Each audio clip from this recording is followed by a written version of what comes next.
Hi welcome to life line. ఈ రోజు TV9 స్టూడియోలో ఉన్నారు డాక్టర్ ఇనామ్ ఫ్రమ్ హోమికేర్ ఇంటర్నేషనల్. ఈ రోజు లైఫ్ లైన్లో మనం డిస్కస్ చేయబోతున్నాం మోస్ట్ కామన్ ప్రాబ్లమ్స్ గురించి ఈ రోజు డిస్కస్ చేయబోతున్నాం. అవే బ్యాక్ పెయిన్ అలాగే జాయింట్ పెయిన్స్ గురించి మాట్లాడుకోబోతున్నాం. చాలా మంది కోవిడ్ వచ్చి తగ్గిన తర్వాత ఎక్కువగా వినిపిస్తున్న కంప్లైంట్స్ బ్యాక్ ఎక్ అలాగే జాయింట్ పెయిన్స్. మరి ఈ రోజు వీటి గురించి మాట్లాడుకుందాం మన లైఫ్ లైన్లో. మరి మీరు కూడా ఈ ప్రాబ్లమ్స్తో సఫర్ అవుతున్నట్లయితే టీవీ9 స్క్రీన్ మీద డిస్ప్లే అవుతున్న నెంబర్స్కి కాల్ చేసి డాక్టర్ ఇనామ్ గారితో మాట్లాడి మీ ప్రాబ్లమ్స్ సార్ట్అవుట్ చేసుకోవచ్చు. అండ్ హోమికేర్ ఇంటర్నేషనల్లో ట్రీట్మెంట్ గురించి కూడా తెలుసుకోవచ్చు. హాయ్ సార్, వెల్కమ్ టు ఆ స్టూడియో. హలో అండి. సార్, చాలా వరకు ఆఫ్టర్ కోవిడ్ వచ్చే కాంప్లికేషన్స్లో బ్యాక్ ఎక్ గురించి మాట్లాడుకుంటే చాలామంది బ్యాక్ పెయిన్ అలాగే జాయింట్ పెయిన్స్ గురించి కూడా చాలా చెప్తున్నారు. అసలు ఎందుకు ఇలా అవుతుంది అనుకోవచ్చు? ఎందుకు ఇలా అవుతుందంటే అండి, ఇప్పుడు back pain and neck pain ఏంటంటే ఇది యూజువల్లీ ఏజ్ రిలేటెడ్ డిసీజెస్ అనమాట. అంటే 40s తర్వాత వచ్చే డిసీజెస్. కానీ ఈ మధ్యలో 2019 తర్వాత చాలామంది మా క్లినిక్స్లో కూడా నెక్ పెయిన్ అవుతుంది అన్నట్లు వస్తున్నారు, బ్యాక్ పెయిన్ అవుతుంది అన్నట్లు వస్తున్నారు. సో మేజర్ రీజన్ ఏంటంటే, సో చాలా వర్క్ ఫ్రమ్ హోమ్స్ అనేటివి చాలా ఎక్కువ అయిపోయినాయి. And sitting posture is the most important thing అనమాట.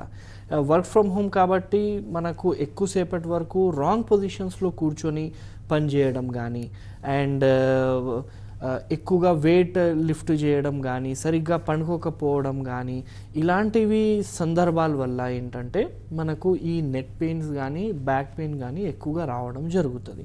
And prolong sitting is also not good. మధ్యలో మనం బ్రేక్స్ అనేది ఖచ్చితంగా తీసుకుంటూ ఉండాలి. అండ్ ఎక్కువగా మొబైల్ వాడడం. ఇప్పుడు నార్మల్గా ఏంటంటే చాలామంది మొబైల్ ఇలా పట్టుకొని ఇట్లా యూస్ చేస్తూ ఉంటారు. ఒక hours together they will be sitting in a same position అనమాట. సో ఈ పొజిషన్ మూలంగా కూడా మనకు ఈ నెక్ పెయిన్ అనేది రావడం జరుగుతూ ఉంటుంది. అలాగే పండుకొని మొబైల్ వాడడం. సో పండుకొని మొబైల్ వాడుతున్నప్పుడు ఏమవుతుంది, పెద్ద మెత్త పెట్టుకొని మొబైల్ని చూస్తూ ఉంటారు. అలా చేయడం వల్ల కూడా నెక్ పెయిన్ అనేది మనకు రావడం జరుగుతూ ఉంటుంది. అండ్ దాంతో సహా వేరే రీజన్స్ అనేటివి చూసుకుంటే that is a common reasons, just like మనకు దెబ్బలు తగిలినాయి, ఆర్ ఎల్స్ యాక్సిడెంట్ ఏమైనా జరిగింది, వెనుక నుంచి వచ్చేసి ఎవరైనా సడన్లీ మీకు తోసేసారు. సో ఈ ప్రాబ్లమ్స్ వల్ల కూడా మీకు ఈ ప్రాబ్లం అనేది నెక్ పెయిన్ అనేది రావడం జరుగుతుంది అన్నమాట.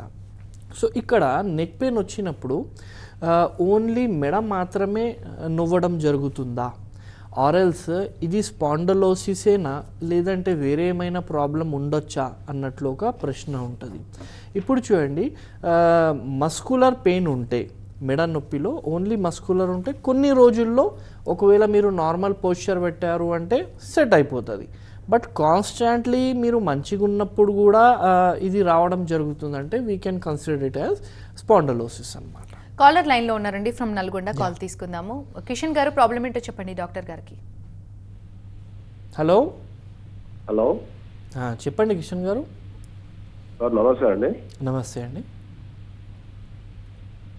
చెప్పండి సార్. నాకు గతంలో యాక్సిడెంట్ అయింది. ఓకే. కాళ్ళ నుంచి లారీ వెళ్ళిపోయిందండి. ఓకే. అయితే అవి ఇప్పుడు నైట్ పడుకునేటప్పుడు కాళ్ళు పైకి పెట్టి పడుకుంటే జర కొంచెం హాయిగా ఉంటుంది. తర్వాత వచ్చేసి ఒకవేళ కింద పెట్టుకొని స్ట్రైట్ గా పెట్టుకొని పడుకుంటే బాగా నొప్పి వస్తుందండి. అచ్చా అచ్చా, పెయిన్స్ వస్తున్నాయి. అచ్చా, ఓకే, సరేనండి. ఇంకా ఓన్లీ బ్యాక్ పెయిన్ మాత్రమే ఉందా, వీపు మాత్రమే నొప్పి ఉందా, లేదంటే దాంట్లో కాళ్ళు ఇబ్బంది రావడం అట్లా ఏమైనా జరుగుతుందా? కాళ్ళు మాత్రమే సార్, కాళ్ళు మాత్రమే కేవలం. ఓకే, ఓకేనండి, రైట్, చెప్తాను. ఇప్పుడు చూడండి, కాలు పైన పెట్టుకొని పండుకుంటేనే మంచిగా అనిపిస్తుంది, ఆర్ ఎల్స్ పెయిన్స్ వస్తున్నాయి అన్నట్లు ఉంటే, ఇప్పుడు ఇందులో చూడండి మనకు పండుకునే పొజిషన్లో స్ట్రైట్గా ఇట్లా పండుకుంటే ప్రాబ్లం వచ్చిన తర్వాత అంటున్నా, ప్రాబ్లం ముందు కాదు, స్ట్రైట్గా పండుకుంటే మన వీపులో ఉన్న వెనుపూస అనేది కరెక్ట్ పొజిషన్లో ఉండదన్నమాట. మన స్పైనల్ కార్డ్ స్ట్రైట్ ఉండదు ఎప్పుడు, అది ఇలా కొంచెం కర్వ్ అనేది ఉంటుందన్నమాట. సో మీరు కాళ్ళు పైన పెట్టుకున్నప్పుడు ఏంటంటే ఆ కర్వ్ అనేది నేచురల్ పొజిషన్లో రావడం జరుగుతుంది. అన్నందువల్ల you will be feeling free అన్నమాట. సో ఇలా దీని మూలంగా అట్లా జరుగుతుంది. సో దీనికి ఏం చేయాలి మీరు అంటే కొన్ని ఎక్సర్సైజెస్ ఉంటాయి అండి, ఆ ఎక్సర్సైజెస్ చేయాలి. సో ఒకసారి మీరు హోమియోకేర్ ఇంటర్నేషనల్లో క్లినిక్లో వస్తే మీకు మొత్తం ఎక్సర్సైజెస్ కూడా చేపిస్తాము, దాంతో సహా మెడిసిన్స్ కూడా దానికి ఉంటాయి. అండ్ పెద్దగా టెన్షన్ తీసుకోవాల్సిన అవసరం లేదు. ఈ స్టేజ్లోనే దీనికి మనం కంట్రోల్ చేసుకుంటే మళ్ళీ ఫర్దర్గా పెరిగే అవకాశం అనేది ఉండదు. ఆర్ఎల్స్ మళ్ళీ పెరిగిపోయిందంటే వేరే ప్రాబ్లమ్స్ కూడా రావడం జరుగుతుంది అన్నమాట. కాలర్ లైన్ లో ఉన్నారండి ఫ్రమ్ జగిత్యాల్. రామచంద్ర గారు, ప్రాబ్లం ఏంటో చెప్పండి డాక్టర్ గారు. నమస్తే మేడం. నమస్తే అండి. నమస్తే డాక్టర్ గారు, ఇనాం గారు.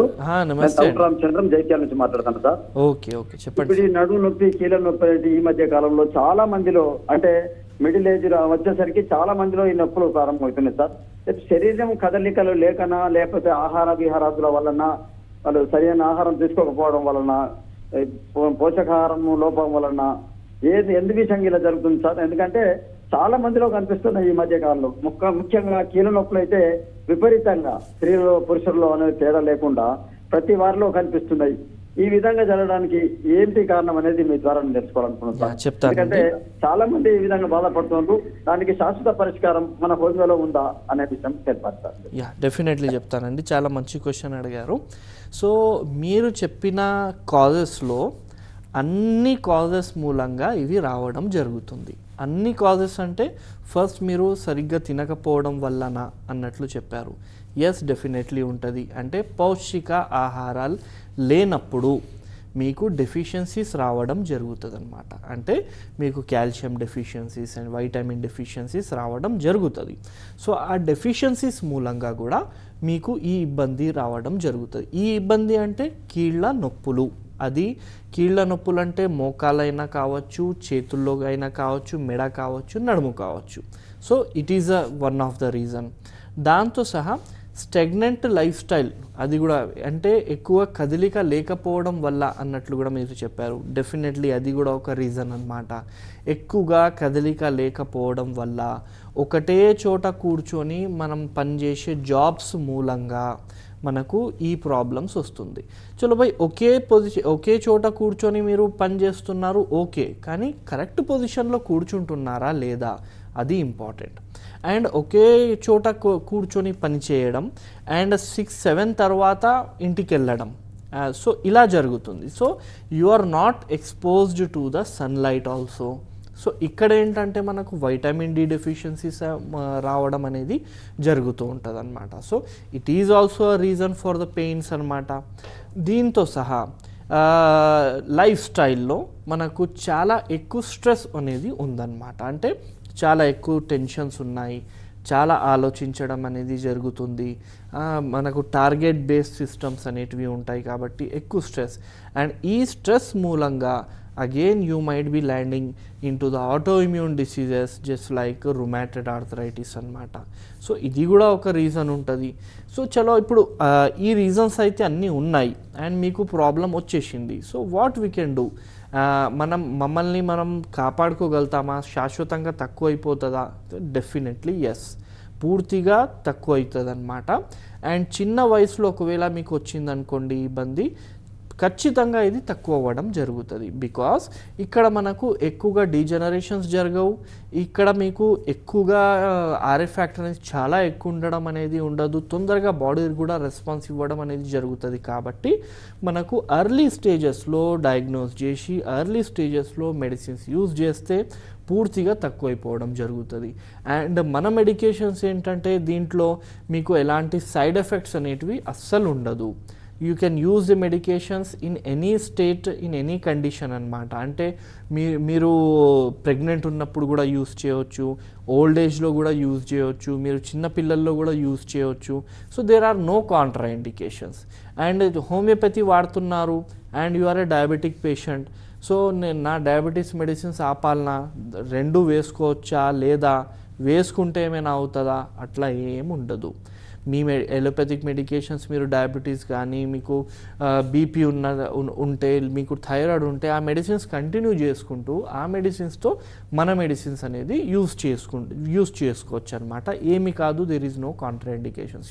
ఎస్, మనకు అన్ని పెయిన్స్ కోసం, whether it might be neck pain, back pain, మోకాల నొప్పులు, any kind of pain, homeopathy has a solution that will be permanent అన్నమాట. లైఫ్ లైన్ డాక్టర్ గారు, మరి ఓవర్ స్ట్రెస్ వల్ల కూడా ఈ బ్యాక్ పెయిన్కి కారణం అంటూ ఉంటారు, ఇది ఎంతవరకు నిజం అనుకోవచ్చు? ఇది కూడా మనకు కొంతవరకు నిజమే అండి. ఎందుకంటే మనకు బ్యాక్ పెయిన్ రావడానికి అక్కడ ఎముకలు అరగాలి, లేదంటే డిస్క్లో ఇబ్బంది రావాలి, లేదంటే మీకు దెబ్బ తగలాలి అన్నట్లు కాదు. అక్కడ మీకు ఒక రకమైన వాపు కూడా రావచ్చు అన్నమాట. దానికి మనం యాంకలోజింగ్ స్పాండిలైటిస్ అని చెప్తూ ఉంటాం అన్నమాట. సో ఈ ankylosing spondylitis is an auto immune disease. ఇది మీకు స్ట్రెస్ మూలంగా కూడా ట్రిగర్ అవ్వడం జరుగుతూ ఉంటుంది. మీ ఫ్యామిలీలో ఎవరికైనా ఒకవేళ ఆటో ఇమ్యూన్ డిసీజెస్ హిస్టరీ ఉంది, ఆర్ఎల్స్ యాంకలోజింగ్ స్పాండిలోసిస్ హిస్టరీ ఉంది, ఆ టైంలో కూడా మీకు ఇది ట్రిగర్ కావచ్చు. సో ఎస్, ఎక్కువ స్ట్రెస్ ఉండడం మూలంగా ఇప్పుడు మీరు చాలామంది వినే ఉంటారు కే భయ్ నా ఇంట్లో దొంగతనం జరిగింది, ఆర్ఎల్స్ చాలా టెన్షన్ ఉండే, ఫలానా చచ్చిపోయారు, దాని తర్వాత నాకు బీపీ వచ్చేసింది, దాని తర్వాత నాకు షుగర్ వచ్చేసింది అని చాలామంది చెప్తూ ఉంటారు. Why? Because these things will definitely trigger at autoimmune diseases. అట్లాంటి ఆటో ఇమ్యూన్ డిసీజ్ ఒక పేరు యాంకలోజింగ్ స్పాండిలైటిస్. ఇదేంటంటే నడుములో రావడం జరుగుతుంది. నడుము అంటే not only me lower back, అది మీ వీపులో ఎక్కడైనా ఈ ప్రాబ్లం రావచ్చు. ఇందులో ఏంటంటే మీకు వాపు అనేది రావడం జరుగుతుంది. అది ఇంటర్నల్ పరంగా ఉంటుంది, బయట మనకు ఉబ్బి ఏదైనా కనపడడం అట్లా ఉండదు. మీ వర్టిబ్రాస్ మీద వాపు అనేది వస్తుంది. దాని మూలంగా ముఖ్యంగా మీకు వచ్చే సిమ్టమ్ ఏంటంటే స్టిఫ్నెస్ అన్నమాట. నార్మల్లీ మనకు పొద్దున లేచినప్పుడు చాలా స్టిఫ్నెస్ అనేది అనిపించడం జరుగుతుంది. అంటే ఒంగలేకపోతాము, విపరీతంగా పెయిన్ అనిపించడం, అండ్ ఈజీ మూమెంట్స్ అనేది మనం చేయలేకపోతూ ఉంటాం అన్నమాట. సో కొంచెం సేపటి కూర్చున్నాము, దాని తర్వాత లేస్తున్నప్పుడు ఇబ్బంది అనిపించడం, మళ్ళీ పని చేస్తున్నాము, ఇట్ విల్ బి ఓకే. కానీ మళ్ళీ కూర్చున్నాము, మళ్ళీ కొంచెం రెస్ట్లో ఉన్నామంటే అగైన్ ఇట్ విల్ అరైజ్. ఇలాంటి ప్రాబ్లమ్స్ అనేటివి మనకు స్ట్రెస్ మూలంగా రావచ్చు. అండ్ యాంకలోజింగ్ స్పాండిలైటిస్కి కూడా మన దగ్గర ట్రీట్మెంట్ అనేది అవైలబుల్ ఉందన్నమాట. కాలర్ లైన్లో ఉన్నారండి ఫ్రమ్ హైదరాబాద్. నాగేంద్ర ప్రసాద్ గారు, ప్రాబ్లం ఏంటో చెప్పండి డాక్టర్ గారికి.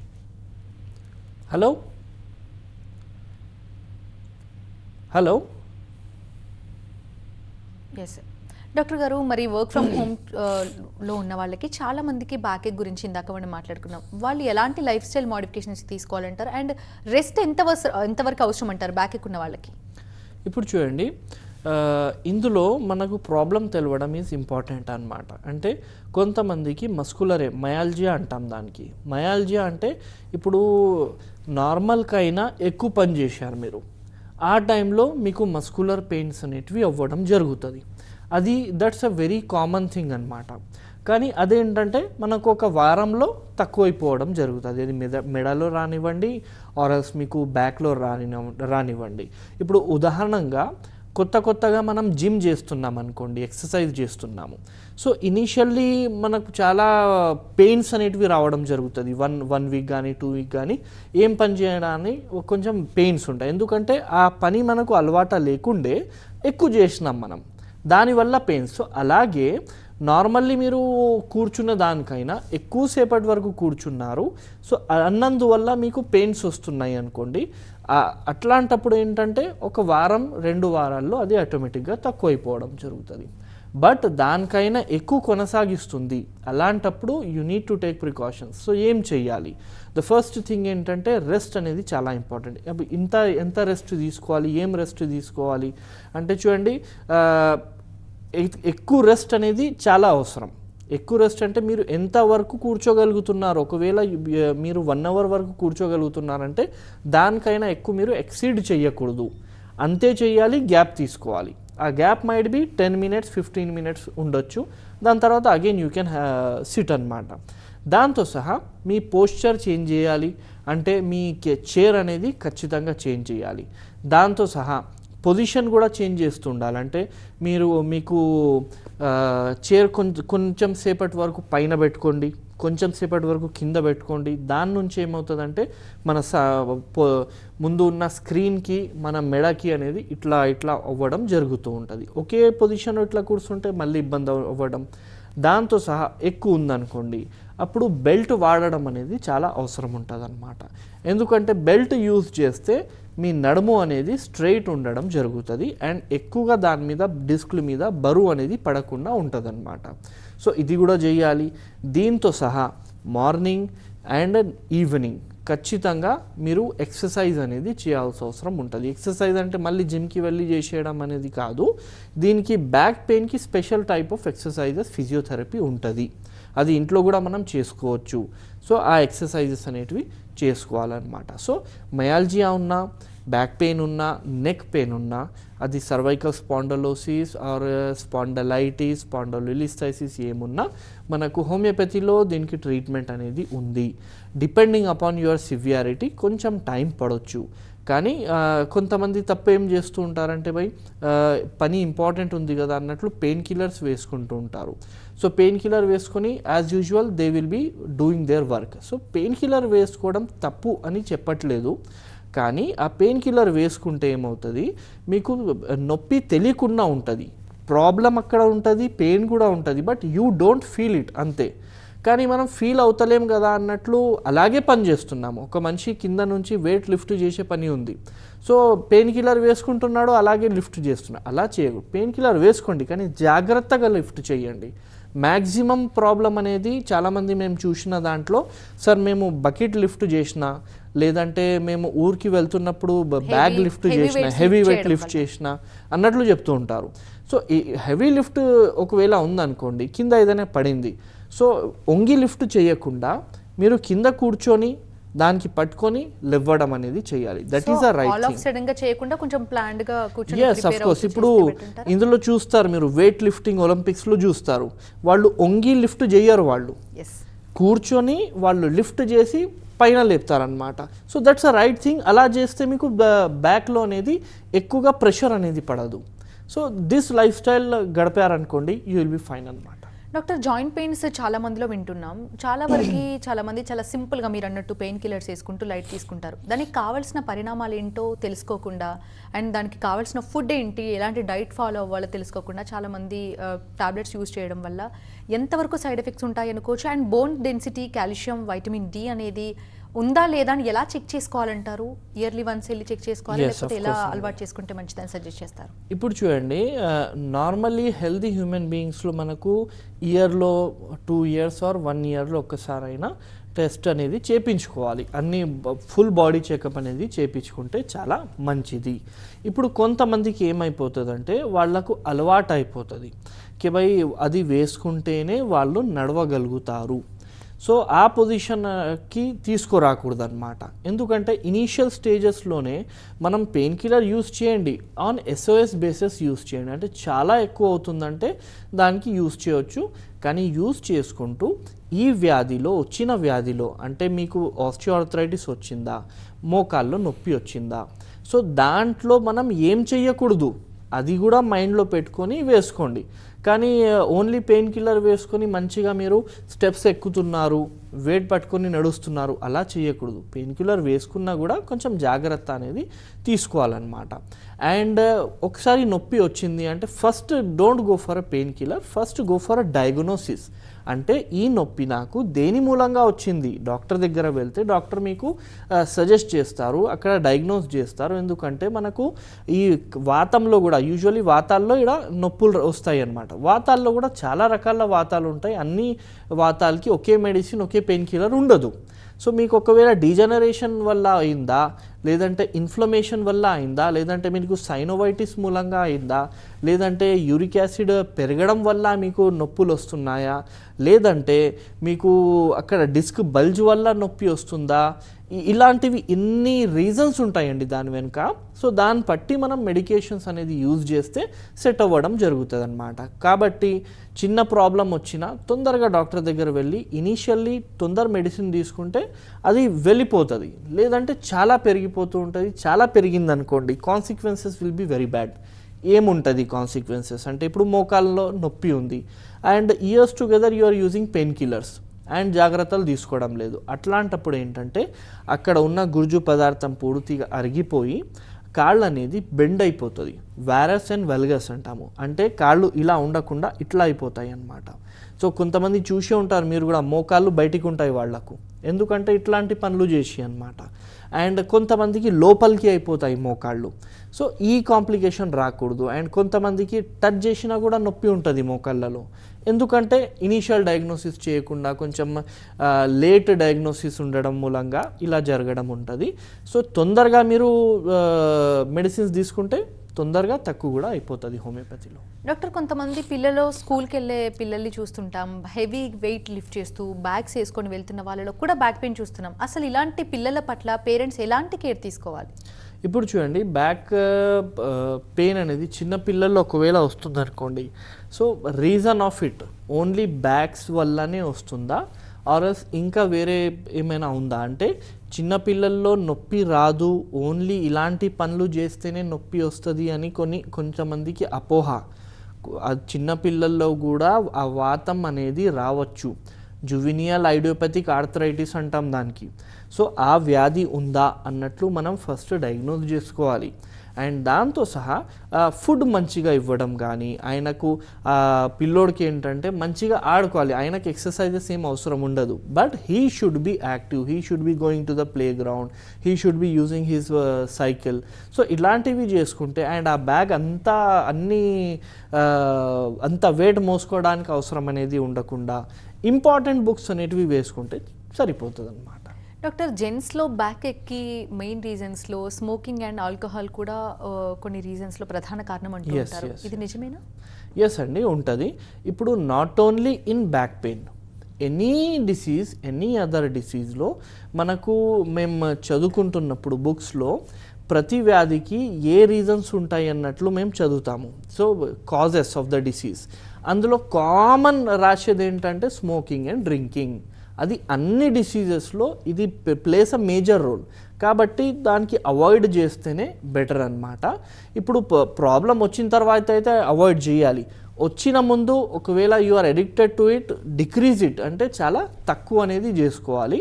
లేదంటే మళ్ళీ ప్రాబ్లమ్స్ పెరిగే అవకాశం ఉంటుంది. Specially autoimmune diseases that will get triggered because of smoking, that will get triggered. అంటే మీకు లేదు కానీ మీ ఫ్యామిలీలో హిస్టరీ ఉంది and you are a smoker, definitely it might get trigger. And మీరు ఆల్కహాలిక్ ఉన్నారు, definitely it might get triggered అనమాట. సో ఈ రెండు దానికి మనం తక్కువ చేసుకోవాలి. అండ్ మేజర్లీ ఒబెసిటీ, వెయిట్ ఒకవేళ నార్మల్కైనా మీరు ఎక్కువ ఉన్నారు, సో వెయిట్ని మనం కంట్రోల్ చేయాలి. వెయిట్కి కంట్రోల్ చేయకపోతే బాడీ పెయిన్స్ కాకుండా కూడా వేరే మెటబాలిక్ డిసార్డర్స్ కూడా వచ్చే అవకాశాలు ఉంటాయి. జస్ట్ లైక్ థైరాయిడ్ ఉంది, డయాబెటీస్ ఉంది, ఇలాంటివి ఉంటాయి. అండ్ ఫీమేల్స్లో పీసీఓడి రావచ్చు. So obesity is also not good for your bones and joints అన్నమాట. Right, thank you doctor, thanks for being here. ఇది వాటి లైఫ్ లైన్. చూస్తూనే ఉండండి TV9.